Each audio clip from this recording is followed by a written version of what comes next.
Monday. Welcome to If You Don't Like That. This is the Kings pregame show.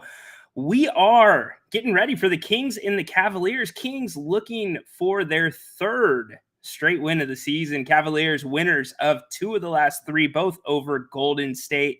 We will get all into the matchup here in a second. If you've been living under the A-Rock, not the Rock, that would be kind of tough. He's moving around a lot these days. De'Aaron Fox returns to the lineup for the Sacramento Kings. So we'll break it all down for you here in a second. I'm Ryan in Sackdown. This is the pregame show on If You Don't Like That. 3, 2, 1, go. Sacramento miscue. Carter, stolen by Williams. And look at this. Oh, you don't like that. You don't like NBA basketball. Goodbye. Oh, if you don't like that, you don't like NBA basketball. The exclamation point from De'Aaron Fox. Oh, if you don't like that, you don't like NBA basketball. Boy, that's an ESPN highlight right there. Whoa. Carlson comes in. How about this? Holy moly, Jim Bob Bowley. That is a major league smush. All right, welcome back in. Kings, Cavs tonight. De'Aaron Fox returns for the Sacramento Kings. No minutes restriction per Mike Brown. So if you are the Kings and you're a fan of the Kings, they have bridged that gap for now, knock on wood, without De'Aaron. Granted, some of the games we thought they would win, they did not. But Houston, better team than we thought, knocked off the defending champs last night. The Kings, though, riding a good streak right now, a couple games in the win column, looking to get their third straight against the Cavaliers. As I said at the top, Cavs winners of 2 of 3, most recently Golden State. Both of those games actually that they have won were against Golden State. Let's get right into the comments. I want to get you guys in here and involved. Sports Freak Easy. I'm going to say Freak Easy. Freak is either one. With Fox back at home and 2 days off, Kings better win this game. I officiated an auto race for 25 hours straight this weekend and set a world record. Not joking. No excuses tonight. Interesting. I would like to hear more about that. That's really cool. 25 hours straight. Holy moly. That is no joke. Yeah, the Kings, don't discount the Cavaliers tonight. The Cavaliers are better than their record. They're 4-5 on the season thus far, but they are very physical. They're long. They like to get in your face, and, they can pound the boards. They like to kind of impose their will on a team. So this game's going to come down to, obviously, the return of Fox. There really shouldn't be any hiccups with him getting back into the swing of things with his teammates, but the front line, we've got to have something from Harrison Barnes tonight. Keegan had a very, very good night the other night against Oklahoma City, but it was a little bit of a quiet 24, but I'm not going to complain about a double-double from Keegan. And Sabonis, he's got to have a monster game as well. Those are all going to be keys. I mean, you look at the Cavs starting lineup, Darius Garland. What do you say about him? He's very hard to stay in front of, very fast. That's going to be an interesting guard for De'Aaron Fox, or however the Kings decide to play that. And then you've got Donovan Mitchell, multiple-time All-Star, can fill it up from anywhere on the court. Max Strus, big signing in the offseason, coming over from Miami to Cleveland. Cleveland's got a couple of big guys that can play down low, that can be athletic. So it's going to be really important for Sabonis. Mike Brown praised him for being straight up on his defense, not leaning over, making the difference. I know he got into foul trouble last game, but those three are going to be the key to a big win for the Kings tonight, should they pull this one off. I believe the Cavs are 1.5 favorites, but that's before De'Aaron returned, or the news that De'Aaron was returning came a little bit earlier tonight. Now, the one thing that I am concerned about, Trey Lyles, he still has not, we've not gotten a big update on Trey Lyles in that calf. Nothing, positive to note like we were getting about De'Aaron, because De'Aaron went through a full practice Saturday, had no soreness or setbacks, full shoot around on this morning, I should say.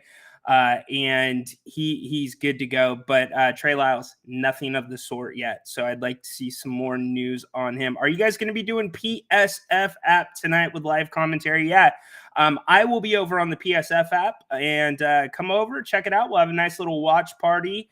That will go on until the last 5 minutes of the first half and the last 5 minutes of the game. Reason being, so we're going to hop on right back here on If You Don't Like That, Jerry Reynolds and Grant here at halftime, and then Grant and I wrap up the game tonight on YouTube. So please subscribe if you haven't already. Give us a like, give us a retweet, thumbs up. Anything helps. We appreciate all of your support. My man Carf, I expect Fox to test the ankle out early. Well, yeah. I mean, he's gonna. I'm not so worried with De'Aaron about the front to back movement, straight movements. I'm looking at the lateral movement with him, and especially on defense. De'Aaron's actually done pretty well on defense up until the injury this year. And speaking of that, they've got to stay in front of the Cavs on the perimeter. The Cavs guards will blow by you in a second, and staying in front of the ball is something the Kings have struggled with all this season. So that's going to be another key. And as well, on the other side of the ball offensively, what are the Cavs going to do with the pick and roll? Do the Kings continue going to the pick and roll with Fox back? I think they should, because it's worked really well. It puts teams in a little bit of a difficult position depending on the matchups you got on the pick and roll. A lot of times when you have Sabonis, when you have Malik Monk, which we saw a heavy dose of, you throw in some Kevin Huerter, whether it's the pick and roll dribble handoff. That's a tough matchup because you can't really double, because then you're leaving Sabonis. If you don't hedge, Fox could blow by you. So what's going to happen on that end? I think there's some really interesting things. And when I talked about the physicality at the top of the broadcast, that's because the Cavs, they're going to try to just break you down in the paint. Their 2 wins against Golden State, respectively, 50 points and 58 points in the paint, which is a lot. Their loss to Oklahoma City, the game in between those 2 wins, they only had 20 points in the paint. So with the Kings, they're shooting in the NBA right now. They are 28th per game in field goal percentage in the NBA, which means we know what's going on. It's not good. They've got to get inside, and they've got to try to break down that Cavaliers defense and not just do it with jump shooting. Similarly, 27% from the Kings from beyond the arc, or I shouldn't say 27%. They're 27th in the league per game in 3-point percentage. Big cries from last year. So Grant expects that to improve. I think it will as the season goes along.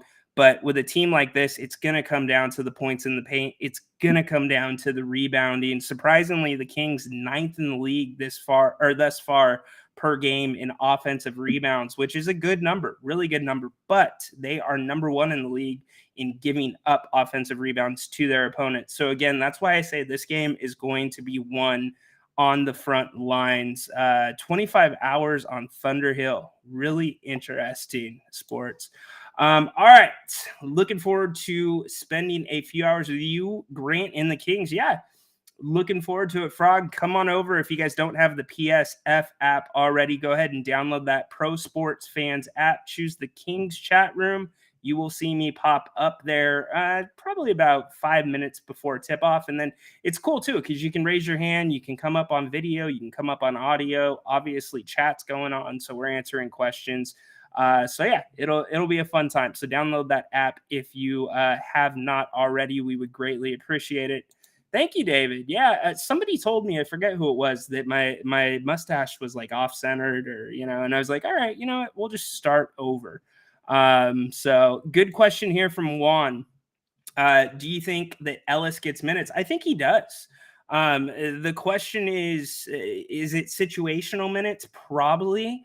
Will Mike Brown kind of look at his minutes in line with Davion's and try to split the difference there? Maybe, because Monk's going to be the first one off the bench typically for the Kings, or the first guy that's going to get significant minutes. And speaking of the bench, that's another area of the Kings that needs to be better tonight against the Cavs. The Kings only had 6 points from their bench at halftime against Oklahoma City, so look for that to improve.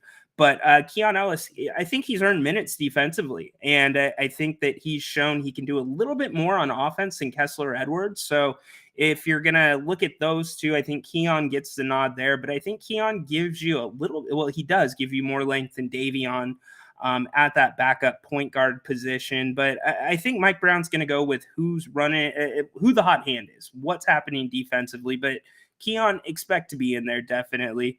Let's see. Oh, David, it is on. What are you talking about? The on the air sign is on, my friend. I had to look back for a second. Yeah, Karis LeVert, good point one. He can certainly line it up or light it up.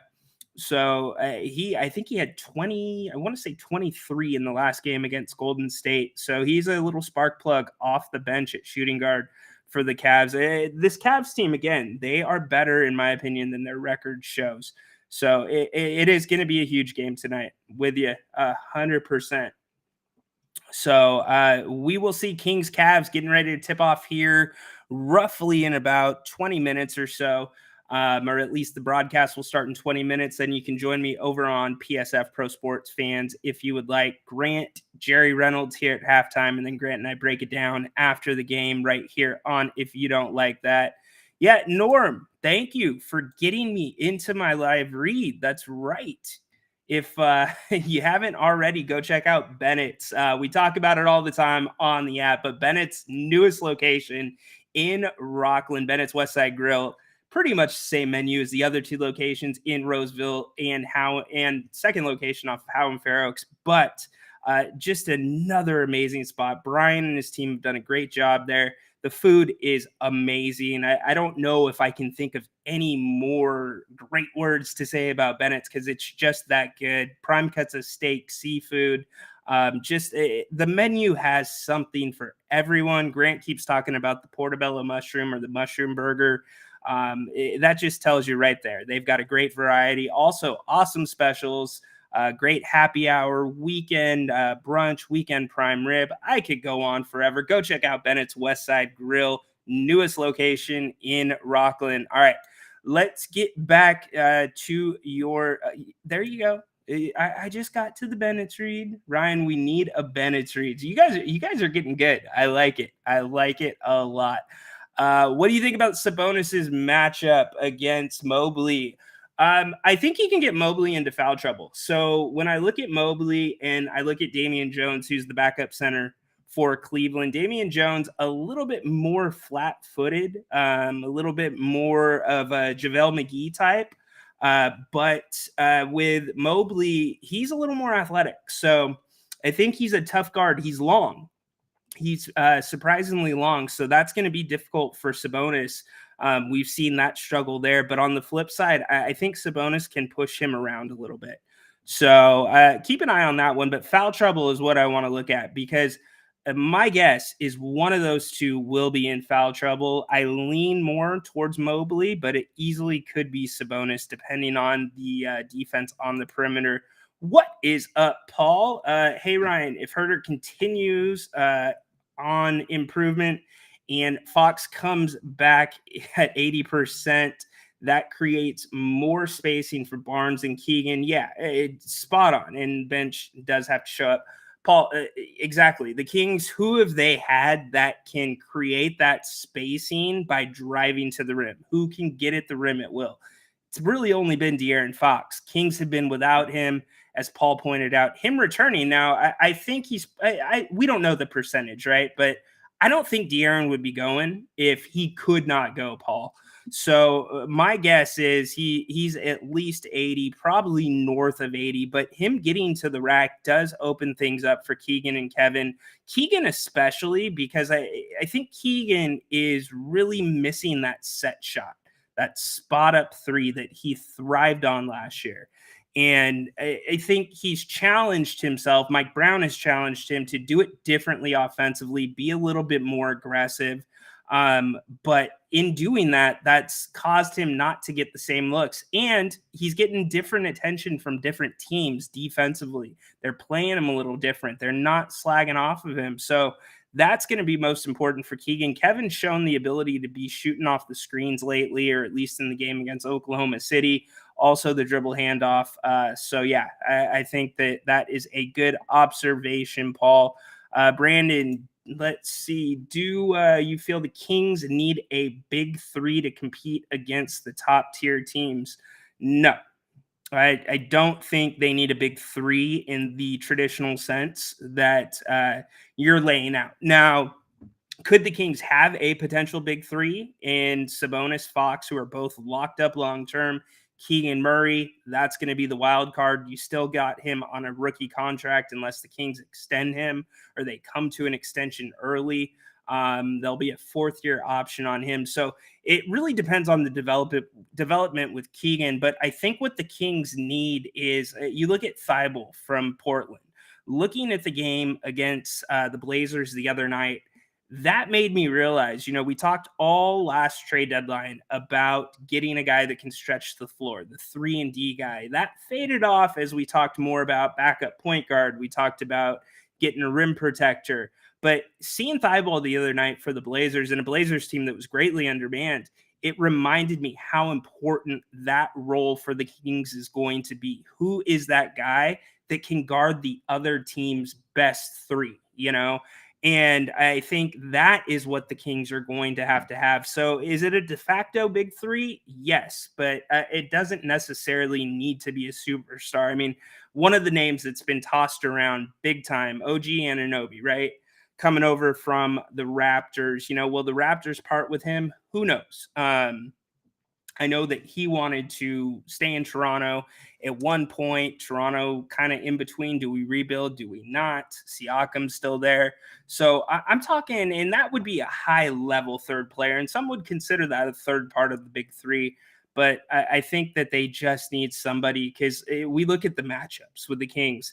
And when a guy comes in like a LeBron James, a guy like a Kevin Durant, there's nobody on the floor that the Kings can really put on him or comfortably put on those types of players. So that is what I am looking at. Yeah, Garland and Mitchell are tough as nail, or they're tough. Yeah, they're very tough. And that's the thing. It all starts, I'm talking about down low, how important those matchups are going to be for the Kings tonight. But it does also start with the perimeter because of the Kings' inability to stay in front of their defenders, allowing straight line drives just every single game. They have been terrible at that. So if you allow Garland and Mitchell to get into that mode, because they can get at the rim whenever they want, but if you allow them to have that choice between rim and three-pointers and open jump shots, you're in trouble because both of those guys can knock it down. We're getting some scores in here. We'll get those up in a second. Paul says Lyles at 3 when he's healthy. I don't think so. At times, Lyles can play the 3, but not against some of the top tier teams in the Western Conference with those matchups that you would have on the perimeter. Lyles more at the 4, I think, but he is going to get, Jerry Reynolds said it best. He's earning playing time by not playing at all right now.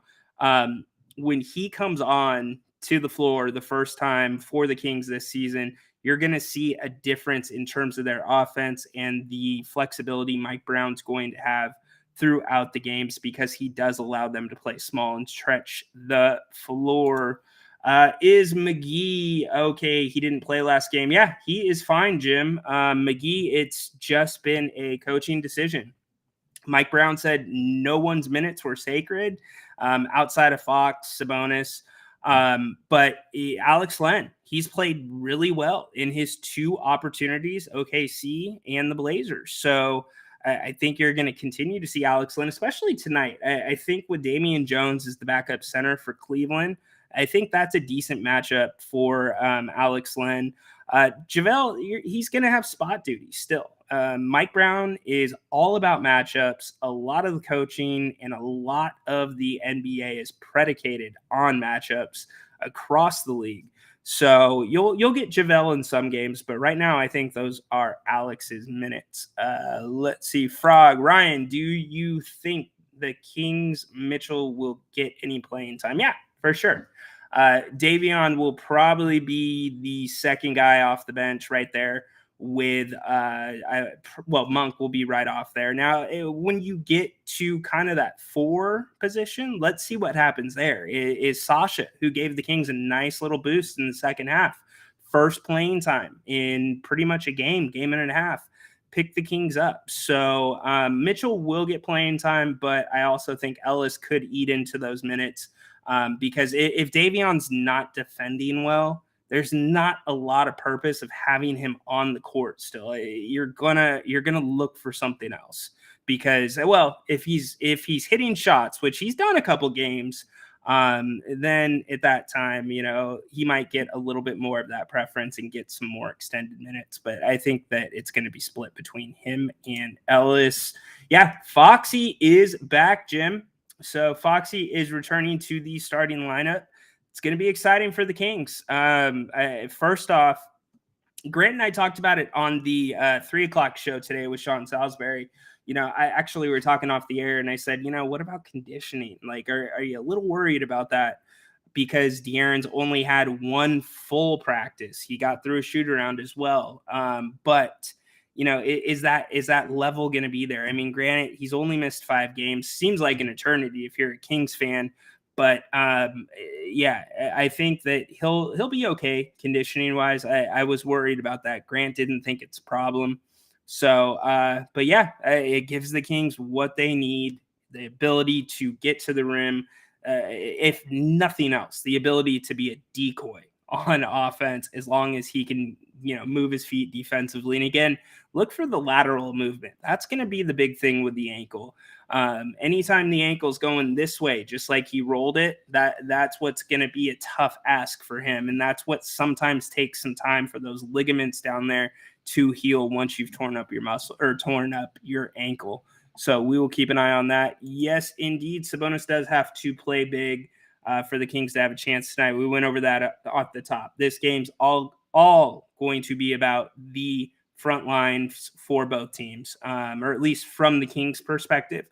That is where the Kings need to win this game tonight and need to take away an advantage that the Cavaliers think they have with physicality. Now, again, as we've said a few times, Garland and Mitchell can kill you on the outside if you are not careful, but it does start on the front line. So loving all these comments. I appreciate it. Again, Grant and Jerry will be here at halftime on If You Don't Like That. Grant and I will then wrap up the game here on YouTube. And if you haven't already, I will be over on Pro Sports Fans app here about 7:10, right around tip-off, doing a little live watch party. Grant's not going to be there tonight, but I will. We'll have some fun, talk about stuff. Our buddy John, he got some extended run the other night on the Pro Sports Fans app during our watch party. And I appreciate everybody that has been a part of the watch parties thus far. I shouldn't say we, there's been some IT issues or a few hiccups with the application, which we've passed along to PSF and the IT team there, and they're working that stuff out, getting out new updates every day.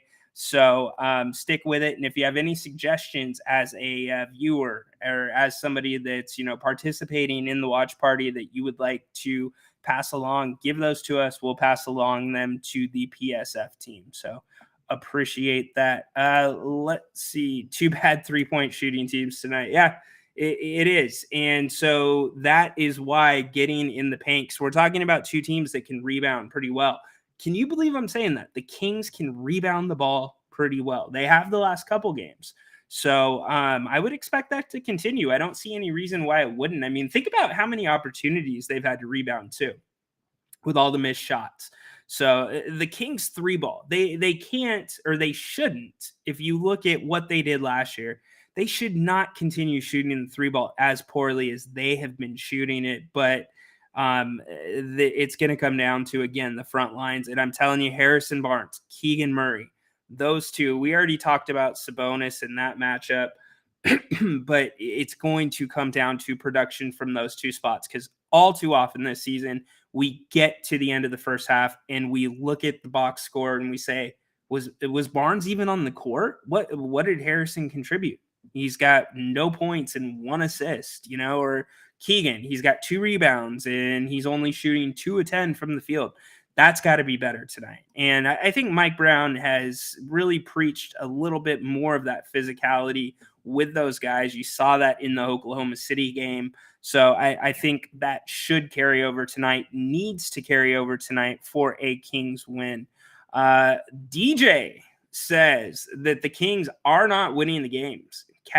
Winning the game. Cavs played fifth toughest schedule. Everybody plays the same games, DJ.